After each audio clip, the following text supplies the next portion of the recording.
There was this preacher back in Russia who considered himself a great philosopher. He was a legend in his own mind. And he would go around from shtetl to shtetl delivering these philosophical lectures to simple farming people. So naturally they all fell asleep. But he would go from town to town and he would deliver his lectures. One time he comes to a town and he's giving his lecture. Everybody falls asleep except for one guy who's looking at him very intently. And at one point in his lecture, he sees this guy going like this. He said, finally, somebody is listening, somebody is agreeing with me. But after a few moments, the guy is going like this. So he thinks, oh, he doesn't agree with me. So he brought more arguments and he explained it better and he tried harder. And after a while, the guy's going like this. And this went on back and forth. He would say no and he would explain it better. And then the guy would say, nod yes. So, of course, the lecture went on for hours. Finally, when he finishes his lecture, he goes over to the guy and he says, so tell me, in the end, did you agree with me or not? The guy says, look, I'm a simple farmer. I didn't understand a word you said. He said, then what were you making with your head? He says, last week, my best goat disappeared. And when you were standing at a certain angle, you looked like my goat.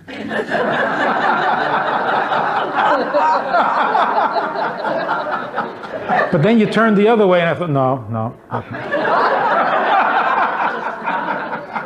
But when you turned back, I thought, yeah, that's my goat.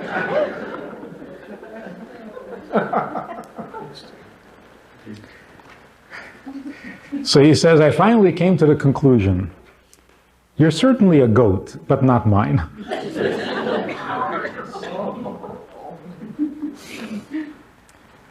When we get together, a whole community of Jews, we got to accomplish something. We got to say something. We got to learn something meaningful, something real, something true, something holy, something without an echo.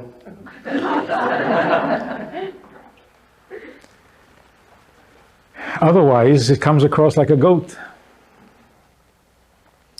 So let's learn something very important, very real, and very true. We have this seminar for women, Beis Chana. It's 30 years now, more than 30 years.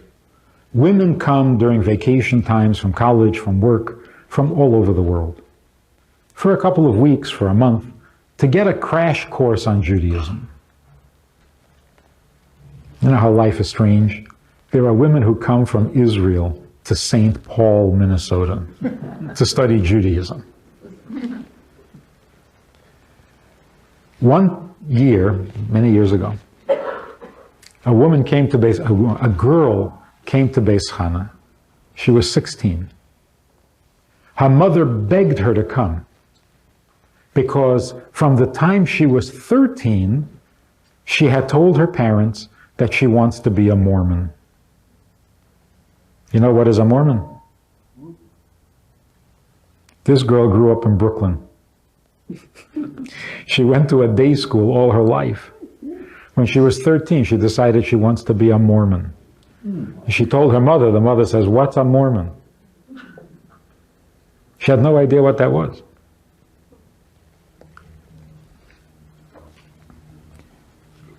At first, they thought they would pass. They took her to a psychiatrist eventually. They had the grandfather come flying in to talk to her, the rabbi of the shul, the principal of the day school. Gar nicht geholfen. She wants to be a Mormon. Finally, when she was 16, she tells her parents she's going to Utah because she has to be a Mormon. So the parents prevailed on her to make a stop in Minneapolis, and it's on the way. So she did them a favor and she stopped off in Minneapolis. I tried to talk to her. There was no chance. I said, why are you going to Utah? She says, I'm going to find out if they have the truth. I said, how are you going to know if they have the truth? Are you going to ask them? Do you have the truth? That's how you're going to find out. What do you know about truth? What are you going? She said, I just have to go. And there was no talking to her. Fine. Next morning, she goes down to the office, and she's on the telephone with the airline, making arrangements to continue her journey to Utah. But the secretary of the Chabad house was on the other line talking to a Baptist, Northern Baptist, to a church group who were coming to the Chabad house for a lecture. This girl hears this and she says to the secretary, they're coming to Chabad house for a lecture? The secretary says, yeah. The girl said, why? And the secretary, who wasn't Jewish, says, to learn, I guess. Anyway, the girl got very curious and she said, wait, I got to see this. So she canceled her flight and she stayed 2 extra days. And a group of ministers, so I get invited to speak there at their seminary for the graduating class. A year after they graduate, and they've been out in the field for a year, they come back for a retreat, and part of the program is that they come to the Chabad house, first-year ministers. So about 30 ministers come to the Chabad house, and the students of Beis Chana, the Jewish women, are sitting around the walls, the periphery of the room, and there are 30 ministers in the center of the room. And I'm familiar with the routine. They came to ask questions about Judaism, but really, they want to know what I think about their religion. That's really why they come. About their religion. So they asked me 2 or 3 questions about Judaism, and then they start asking me questions about their religion. So I was familiar with this, I wasn't surprised. But all these women from all over the world, they couldn't believe it. They're all sitting there, and when it comes to the questions, one of the ministers said, what are the different types of labor you're not allowed to perform on Shabbos? We talked about that for a while. Then somebody said, what is this holiday Lag BaOmer? They had done their homework. We talked about that for a few minutes. And then it began. Question. Do you believe in heaven and hell? I said, of course. When the soul leaves the body, it goes back to where souls come from. Now, a soul that comes back to the world of souls, and it still looks like a soul, and it still smells like a soul, well, it just picks up where it left off, and it fits right in, and it's paradise. But a soul comes back after 100 years on earth, and it kind of smells like a body, not like a soul. It's got an earthy smell to it. Well, that's very embarrassing, and that's hell. The burning of hell is the burning with shame, not a physical fire. A soul is ashamed because it doesn't smell like a soul.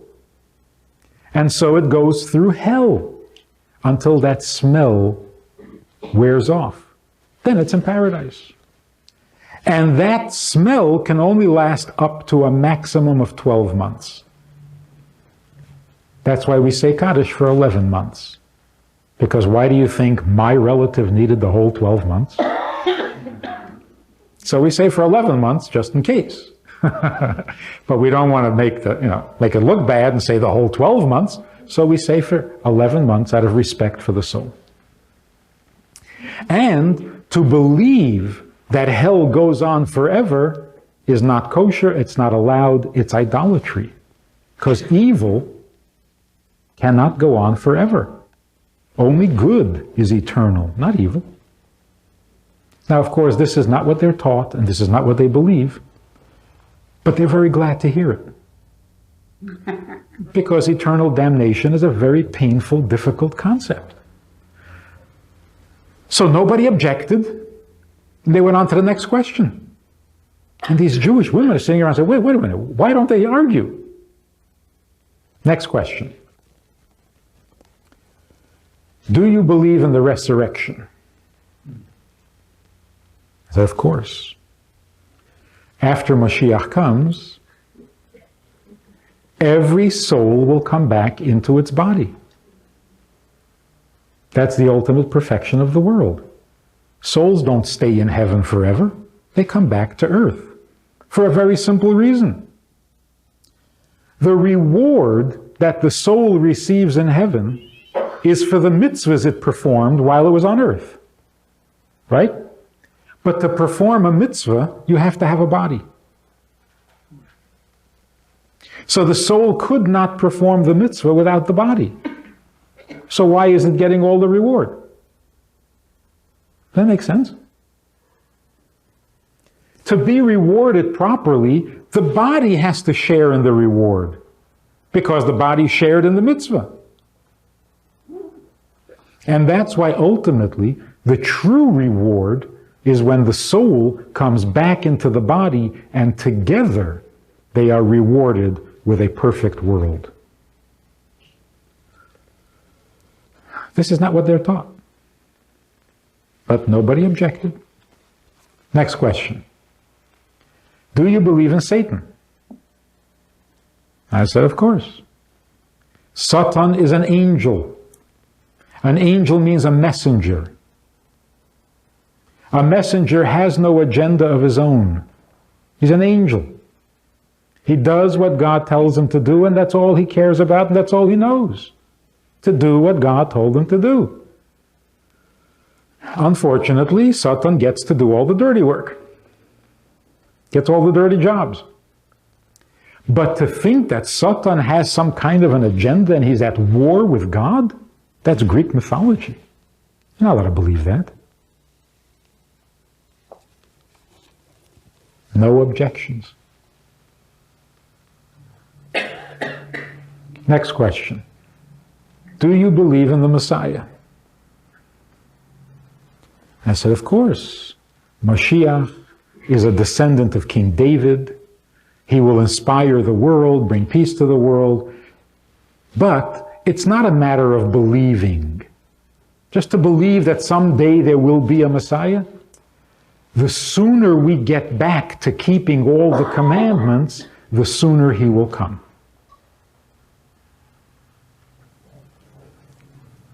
Of course, this is not what they're told. But a guy raises his hand, that's sitting right in front of me, a minister, raises his hand, and he says, is there anything we can do to help? This girl who was on her way to Omaha, who was on her way to Utah, she had been sitting at the edge of her seat, literally, physically. When this guy said, is there anything we can do to help? She leaned forward a little bit and the chair toppled over. Literally, she fell out of her chair. The session was over and she comes over to me and she says, I'm not going to Utah. What's the point? They'll bring me here for an afternoon to find out I might as well stay here. It was back in the 70s. I was in New York visiting. And I went up to one of the offices, the Rebbe's offices, the Rebbe's secretaries. And I found out that for the first time in about 30 years, they're rearranging the office. They still had dial phones, you know. But they were, for some reason, they were redecorating the office or something.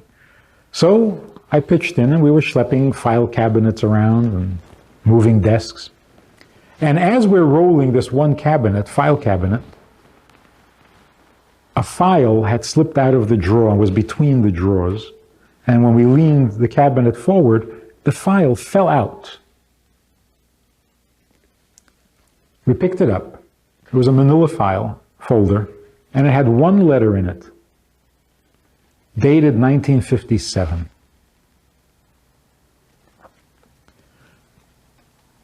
We read it. It was a letter to the Rebbe from a Dr. Jacobson who lived in Manhattan. In the letter, Dr. Jacobson writes to the Rebbe,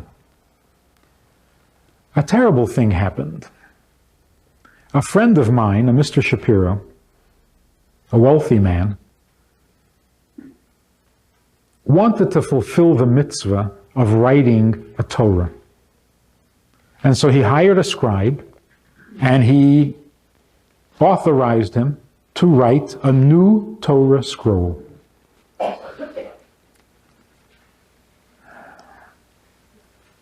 The custom is that just before you finish the last line of the new Torah, you make a party, you invite a lot of people. It's the celebration of the conclusion of a Torah scroll.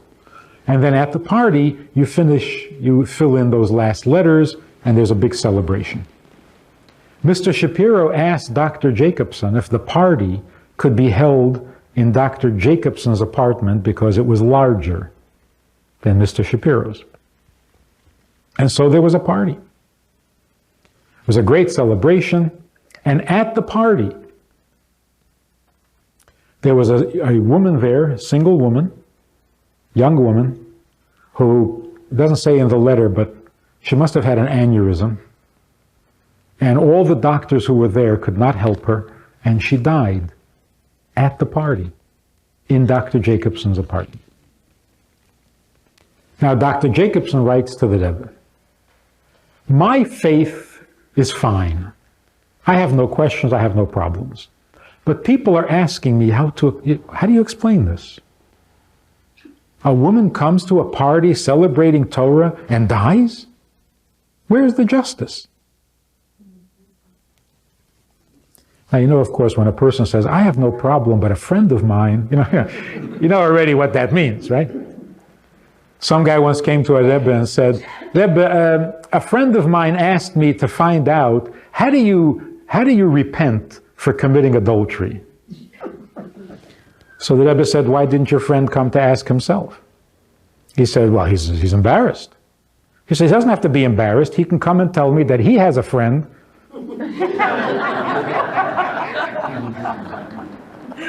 So the man admitted that it was him. So Dr. Jacobson says, I have no problem, but I have a friend, students particularly, who are asking me to explain how such a thing can happen. What should I tell them?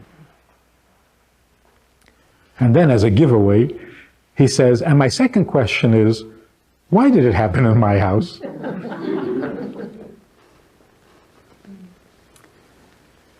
The way that Rebbe answered most letters is that he would write his answer in the margin of your letter. That way you save paper and you save time, and it's...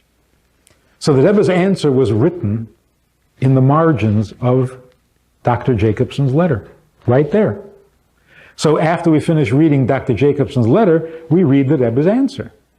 The Rebbe writes it out, and then the secretary types it up and mails it out. But here was the answer, and it's written very briefly, A, B, C, points. Here is the Rebbe's answer. A, why do human beings think that they can understand God?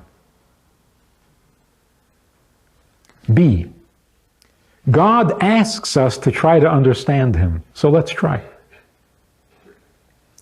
C, when a person is born, there is an announcement made by the angel that says how long that person is going to live. With very rare exceptions, the person lives exactly that amount of years, to the day. If you do something so horrendous, so unthinkable, it could shorten the life, but that's very unusual. And if you do something so stupendous, so meritorious, it could lengthen your life, but that's rare. Generally, we live out the life we were given. What are we up to? D. When the time comes and the person is finished with his life, death can happen in so many different ways. It can happen in very unpleasant circumstances, like a person alone in the streets.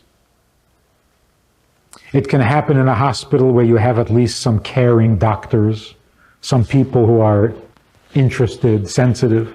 It can happen with your family standing around. Different ways. Point E. Every detail of a person's last minutes in life are unimaginably meaningful. Your last breaths, of course, everything that's going on around you is very meaningful. Next point. You cannot imagine, the Rebbe says, how meaningful is it to a Jewish girl who is breathing her last and cannot speak? How meaningful is it that she knows that she is breathing her last breaths in a room that has a mezuzah on the door, and in the mezuzah it says, Shema Yisrael Hashem Elokeinu Hashem Echad, which is what you're supposed to say before you die. But she couldn't say it. So knowing that it's in the mezuzah, and that she's in a room that has a mezuzah, how meaningful is that? And how meaningful is it to know that her life is concluding together with the conclusion of a Torah? So what should you tell the people who are asking you? You should tell them that they just witnessed an incredible example of divine planning. In fact, the Rebbe says, according to the teachings of the Baal Shem Tov, why did Mr. Shapiro suddenly decide to write a Torah? For this girl. It was her merit. There were 4 of us sitting in the office. We read this letter and we were stunned. I mean, the clarity of the vision, that holy way of looking at things, the beauty of the way that Rebbe explained, we were just marveling. And suddenly the phone rings. The story is not over. The phone rings. It's a rabbi from a big city in the Midwest. He says, please get a message to the Rebbe. I am in the middle of a bar mitzvah of my oldest son, and my father came from Israel to celebrate the bar mitzvah. We're right in the middle of the celebration. My father just collapsed and died from a heart attack. What should I do? We're in the middle of a bar mitzvah. What should I tell the people? We looked at each other and said, boy, do we have an answer for you. We read him the letter. What greater merit for a grandfather than to be in his last moments at the bar mitzvah of his grandson? This is not a tragedy, this is such a schus. So he ran back to the bar mitzvah hall and he read the whole thing. We dictated it to him because there were no faxes in those days. We dictated it to him and he read it to the people and the bar mitzvah went on. Now we looked at each other and we said, wait a minute. Who decided to move furniture around all of a sudden? Why? And you know, they never finished. They never finished moving that furniture. That's it. That was the end of the movement of the furniture. Because there really was no reason for rearranging the office other than to find that letter. On that day, when this rabbi would call and say, what should I tell people? My father just died at a bar mitzvah.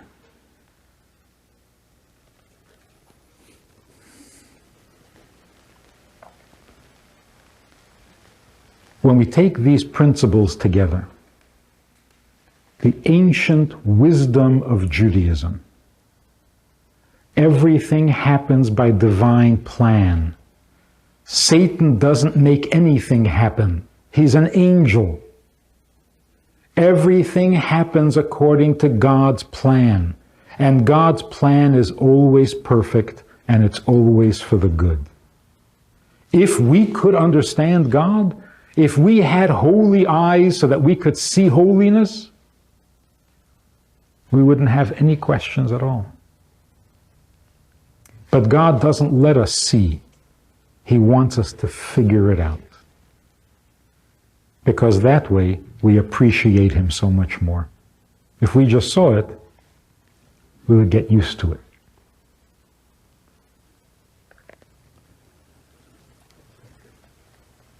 That's why it's so important, this ancient Jewish custom, to say, Baruch Hashem. Thank God. It sounds like such meaningless, simple words, but it's not. It's a whole approach to life when you say, thank God. Something happens, you say, thank God. What does that mean? It means I know who runs this world. I know there's a divine plan. I know there is justice in this world. I know that everything happens for the good. And therefore, when something happens, my response is, Baruch Hashem. Thank God. And before it happens, God willing. If it's in God's plan, then it will happen. God willing. Simple words, but so meaningful. We have a Sunday night program for VIPs that you might be interested in. It's informal, it's questions and answers, it's conversation. It's really relaxed, it's really pleasant, enjoyable, informative, and kind of community-like. It's a Sunday night program. There's a Wednesday morning program for the VIPs, and there's a Wednesday night program. All of it just conversation, casual, laid back, unscripted. So join us, take a look, click the link below, and see which of the three suits you best, and join us for some enjoyable conversation.